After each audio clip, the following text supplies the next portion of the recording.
장르는 단 하나. 장르가 머니. 네, 여러분 안녕하세요. 장르가 머니 아나운서 김하은입니다. 네, 안녕하세요. 최준혁입니다. 오늘도 함께해 주실 두 분 먼저 소개해드리겠습니다. 경제를 쉽게 설명해 주시는 박시돈 평론가, 그리고 김동완 원더프레임 대표 나와주셨습니다. 안녕하세요. 안녕하세요. 네, 이 국내 증시 투톱이죠. 삼성전자와 SK하이닉스가 발표한 역대급 주주환원 정책이 이번 주 국내 증시를 뜨겁게 달궜습니다. 특히 삼성전자가 역대 최대 규모의 주주환원 계획을 내놨는데요. 그런데 정작 주가는 밀렸습니다. 평론가님, 왜 그런 거죠? 네, 말씀 주신 것처럼 삼성전자가 역대급 주주환원 대책을 내놨는데요. 올해 약 90조에서 최대 110조에 달하는 와, 주주환원 네. 대책을 얘기했어요. 이번 분기 안에 30조 정도를 주주들에게 현금 배당하겠다라는 게 일단 주요한 발표가 되겠고요. 그러면 남은 70조 정도는 어떻게 되는 걸까? 궁금하잖아요. 네. 그 부분에 관해 삼성전자가 남은 계획은 1월에 발표하겠다라고 했어요. 그러니까 우리 시장에서는 지금 당장 답을 내놔라 하고 마음이 급한데 네. 몇 달을 또 기다려야 되는 건가라고 하니까 일단 실망을 한번 하게 된 거죠. 자, 그다음에 자사주 소각은 어떻게 되고 있는가라고 했더니 그 부분에 관해서 언급이 없었습니다. 삼성전자가 최대 37만 원까지 주가가 가다가 요즘 한 30% 정도 빠진 상황이잖아요. 네. 시장에서는 현금 배당도 좋지만 자사주 소각을 하게 되면 시장에서 주가를 끌어올릴 수 있는 역할을 하게 되거든요. 그걸 기대했는데 자사주 소각에 관해서 회사가 말이 없다 보니까 현금 배당에 집중하는 거 아닌가? 그러면 당장의 주가를 올릴 요인으로서는 조금 역할이 작은 거 아닌가라고 해서 두 번째 시장이 실망을 하게 된 겁니다.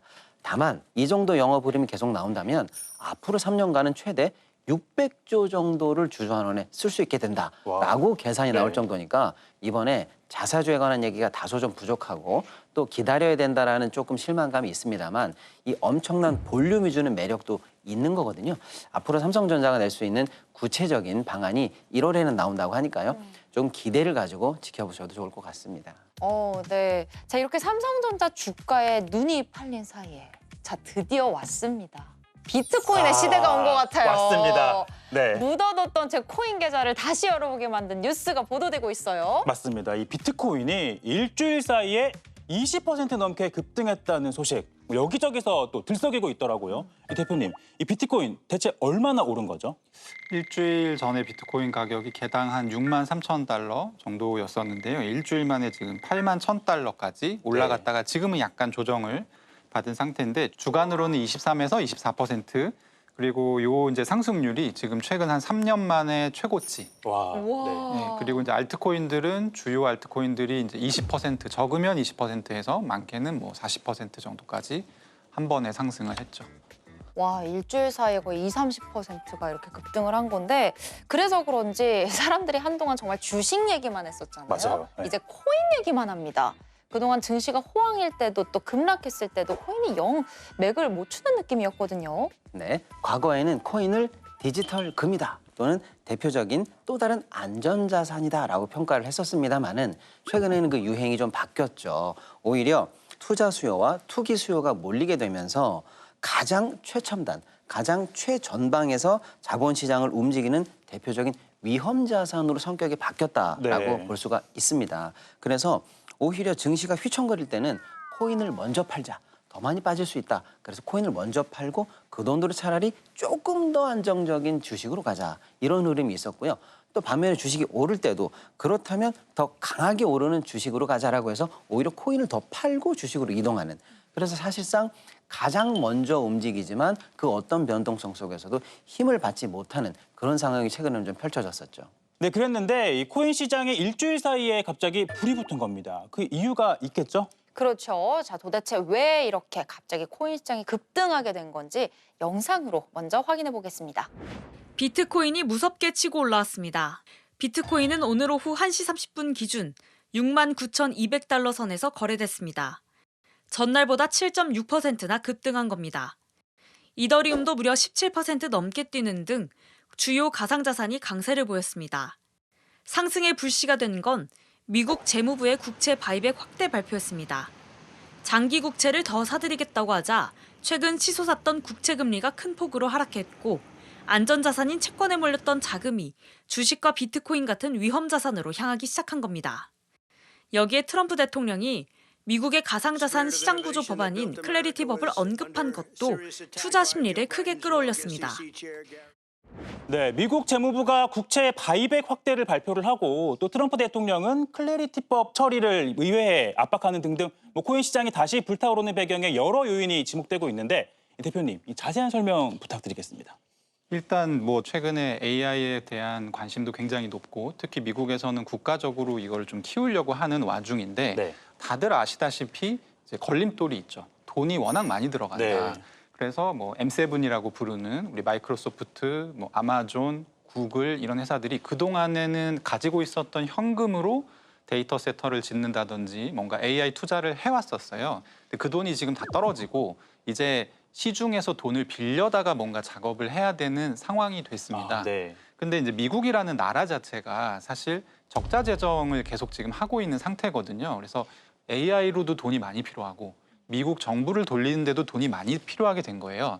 그래서 시중에 돈이 없어지다 보니까 그럼 금리가 치솟지 않습니까? 네. 그래서 사실은 이 장기 국채 금리가 최근에 급등하는 현상이 AI 주식에도 되게 불안이었고 미국 경제에도 불안이었는데 이걸 어떻게 해결할 거냐 하는 와중에 미국 재무부에서 냈던 안이 국채를 그러면 우리가 되사주겠다. 네. 국채 바이백이라고 하는 조치를 8월 19일에 발표를 하게 됐고요.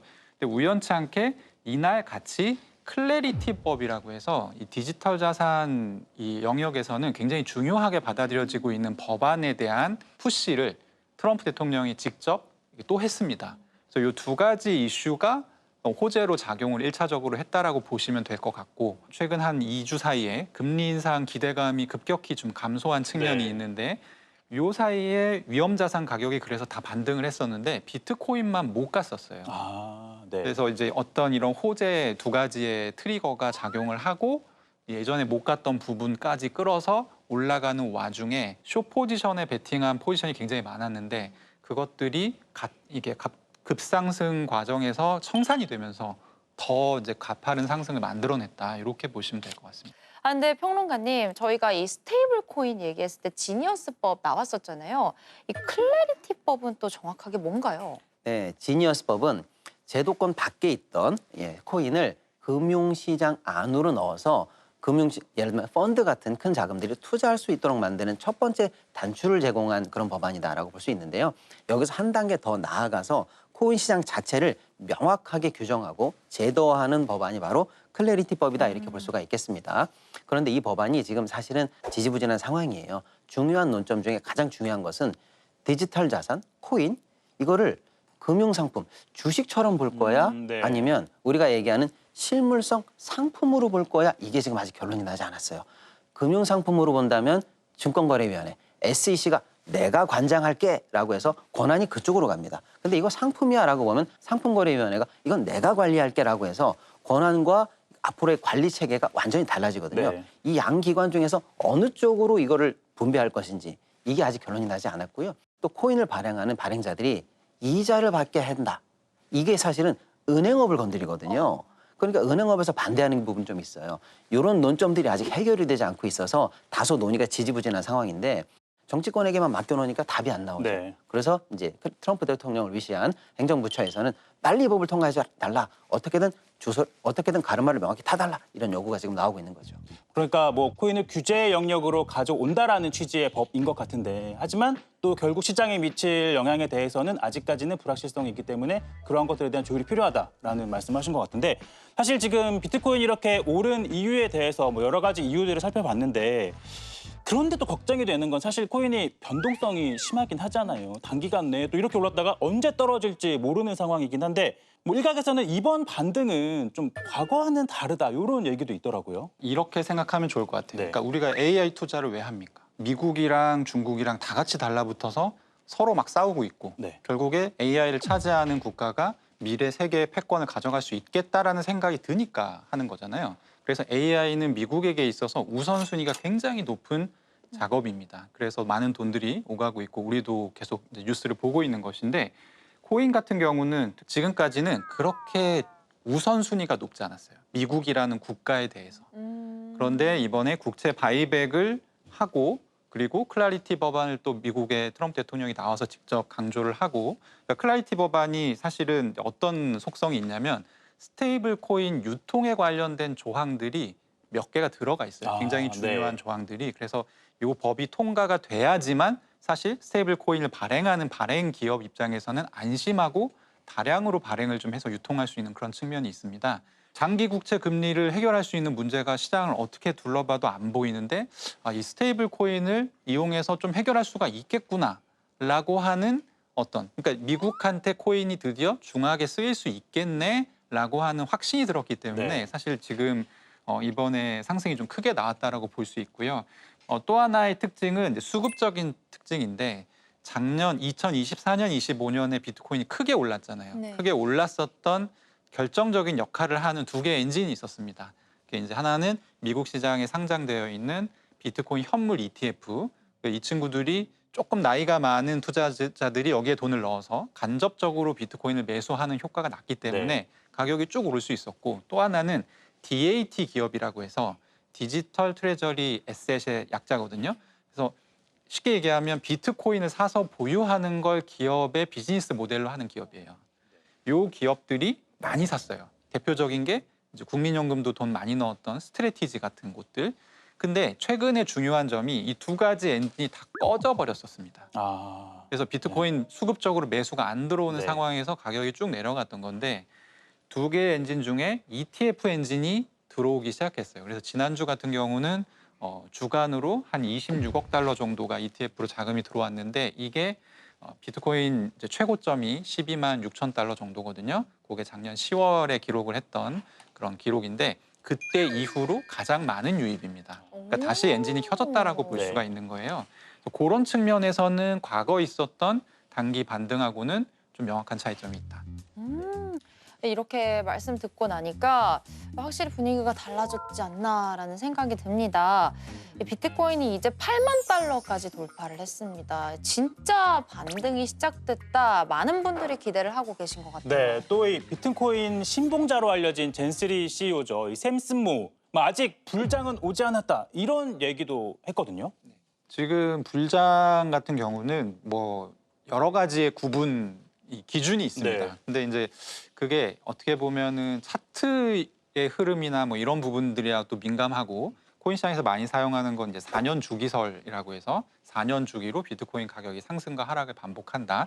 이 4년 주기설에 따르면 대략 한 연말 정도가 상승장이 시작되는 초입이에요. 네. 그래서 그게 조금 일찍 오지 않았겠느냐 뭐 이런 이제 얘기들이 있기는 한데 그래서 어쨌든 추가적으로 상승이 더 나올 거냐 아니면 여기서 조정을 뭐 주고 갈 거냐 아니면 다시 내려갈 거냐 이 부분은 지금 얘기하기는 좀 너무 많은 의견들이 네. 왔다 갔다 하고 있는데 저는 아까 처음에 말씀드렸던 어쨌든 장기 국채 금리 문제가 계속 불거지는 한 스테이블 코인 사용할 가능성이 굉장히 높고 미국에서는 그러면 다시 이 디지털 자산이 미국의 우선순위로 들어갈 수 있다. 이 부분을 좀 저희가 생각을 하고 가면 저는 장기적으로 볼 때는 나쁘지 않다라고 생각하고 있습니다.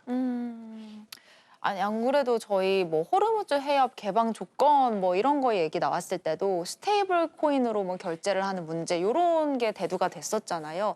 확실히 미국에서는 이 코인 시장에 주목을 많이 하고 있다는 느낌이 듭니다. 일단 코인 시장 흐름이 좋다라고 좀 확실히 단언을 할 수 있을 것 같은데요.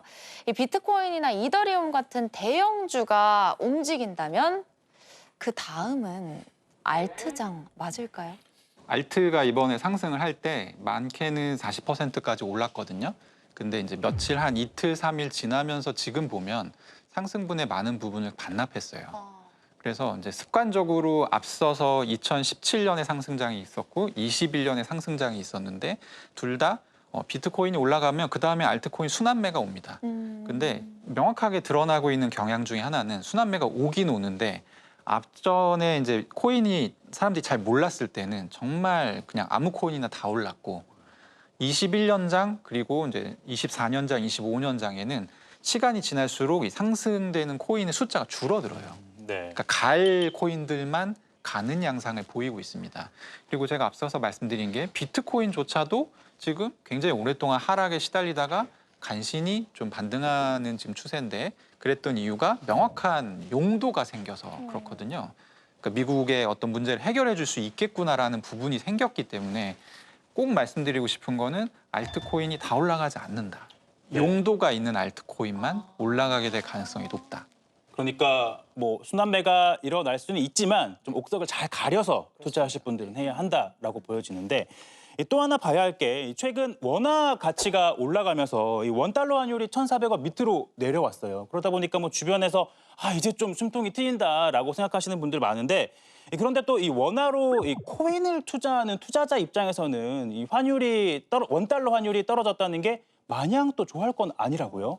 맞습니다. 환율 하락으로 인한 투자자분들의 실질 수익률 변화, 여기에 이제 사실은 주목을 좀 해야 되는데요. 네. 비트코인이 지금 올랐다는 건 다 달러 기준이에요. 그래서 만약에 지금 우리 환율이 한 몇 달간 1,500원 위에서 계속 있었거든요. 네. 이 당시에 높은 환율로 사실은 이제 낮은 가격이었을 때 비트코인을 매수하셨던 분들은 달러 기준으로 가격이 올랐네라고 하실 수도 있습니다만 그 사이에 환율이 1,300 후반대로 지금 낮아진 상황이거든요. 그러니까 원화로 다시 바꾸게 되면 손실 구간에 있을 가능성도 높습니다. 즉 환차손을 생각하셔야 된다라는 거고요. 네. 한마디로 원화 표기된 평가 금액 여기에 이제 주목을 하셔야 된다라는 측면에서 다소 환율 부분에 관해서 체크를 하셔야 할 필요가 있겠습니다. 그러니까 환차손을 따져봐야 되는 건 뭐 미국 주식 투자할 때랑 비슷한 것 같은데요. 자, 그리고 이 스콧 버센트 미국 재무부 장관이 이란을 향해서 2차 제재 경고를 했습니다. 제재 대상 중에 디지털 자산이 포함이 돼 있거든요. 이 부분도 혹시 변수가 될 수 있을까요, 대표님? 디지털 자산이 포함되어 있긴 한데 이것은 이제 이란이 보유하고 있는 계좌에 한해서 제재를 하는 거기 때문에 디지털 자산 전반에 대해서는 좀 영향이 없고요. 근데 다만 되게 재미있는 거는 이란 중동 전쟁의 결과하고 비트코인 가격하고 약간 연동성이 있을 수 있습니다. 아까도 말씀드렸다시피 장기 국채 금리 문제를 해결할 수 있는 카드이기 때문에 주목을 받은 건데 여기서 갑자기 휴전이 돼버리면 뭐가 내려가요? 유가가 내려갑니다. 유가가 내려가면 물가도 따라서 내려가겠죠. 그러면 장기 국채 금리의 상승 압력보다는 하락 압력이 좀 커지게 됩니다. 그러니까 자연스럽게 해결이 돼버리는 거예요. 그렇게 되면 트럼프 대통령 입장에서는 9월 달에 이제 의회가 열리면 클래리티법을 반드시 통과시켜야 된다라고 얘기를 했는데 그 논리가 약간 약해질 수가 있죠. 그래서 그런 부분들이 비트코인에는 단기적인 악재로 또 작용할 가능성을 저희가 염두에 둬야 됩니다. 네, 단순히 우리가 이번 미국의 대이란 경제 제재 때문에 코인 시장이 앞으로 어떻게 될까 그걸 예측하기는 조금 어렵습니다만은 지금 미국이 무력으로 사실 이란과 충돌을 하다가 말고 이제 경제적 압박을 하겠다라고 하면서 중요한 정책, 대이란 완전한 봉쇄 정책을 하겠다 이렇게 얘기하면서 5개 분야를 가지고 이란을 경제적으로 압박하겠다라고 했는데 그 첫 번째 예시가 디지털 자산이었어요. 그러니까 이제 네. 디지털 자산이 미치는 국제 경제에서의 이 엄청난 사실은 영향력을 상징하는 하나의 사건으로 봐도 좋다. 이 정도 말씀을 우리가 드릴 수가 있겠죠. 어떻게 해요? 들어가도 돼요?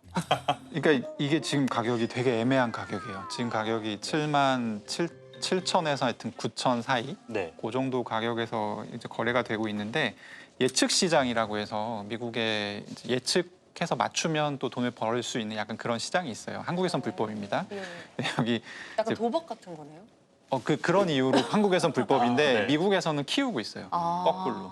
이게 이제 미래에 사람들이 굉장히 많이 사용될 수 있겠다라고 생각해서 키우고 있는데 여기 사용자들은 지금 한 연말 비트코인 가격 한 75,000 부근이 되지 않을까. 지금보다 아래네요. 그러면? 아래죠. 네. 그래서 급등을 한 만큼 사실 조정에 대한 불안감이 있는 것은 당연하고 지금 엔진이 일단은 온기가 들어왔다, 켜졌다. 그리고 미국 장기물 국채는 아까 평론가님도 얘기하셨지만 이 상승 압력이 단기간 내에 해결될 수 있는 문제는 아니거든요. 그러니까 이란 중동 문제가 해결된다 하더라도 그래서 큰 돈을 갑자기 넣는 건 너무 부담스럽고 네. 그냥 보통 적립식 투자라고 하죠. 그래서 적립식 투자를 지금부터 시작하는 타이밍으로는 그렇게 늦은 타이밍은 아니다. 네. 네, 대표님 의견은 지금부터 뭔가 적립식 투자 형식으로 조금씩 들어가는 거는 나쁘지 않은 타이밍이다. 한 번에 다 사시지 말고. 네, 알겠습니다. 말씀하셨는데 자 그럼 제가 평론가님 얘기까지 들어보고 정하겠습니다. 어떤가요? 네, 아까도 말씀드린 것처럼 이 코인 시장의 가격을 코인 시장만으로 정하기가 어려워졌어요. 네. 미국 국채 흐름도 봐야 되죠. 이란 문제도 봐야 되죠. 그리고 자본 시장의 이 흐름, 올라갈 거냐 떨어질 거냐 이 부분과도 연동이 많이 되어 있고요. 그다음에 중요한 클래리티법 저희가 얘기 많이 했는데요. 지금 논의되고 있는 거 국회에서 통과해달라고 하는 게 우리처럼 법률을 최종적으로 통과해달라는 게 아니에요. 지금 의회에서의 단계는 토론 중입니다. 아, 네. 토론 종결 투표를 해달라는 거예요. 아. 토론 종결이 되고 나야 그다음에 이제 상하원 입법 절차에 들어가거든요. 아직 그러니까 의회 절차가 쉽게 말하면 3개가 남은 것 중에 첫 단계도 아직 통과가 안 된 상황입니다. 네. 그러니까 고려해야 될 변수들이 많다라고 볼 수가 있겠죠. 그래서 여러 가지 이런 변수들과 시장 상황을 종합적으로 고려해 본다면 아직은 조금 보수적으로 접근하는 게 어떨까 싶습니다. 결심했어요, 저는. 어떻게요? 저는 일단 관망하겠습니다.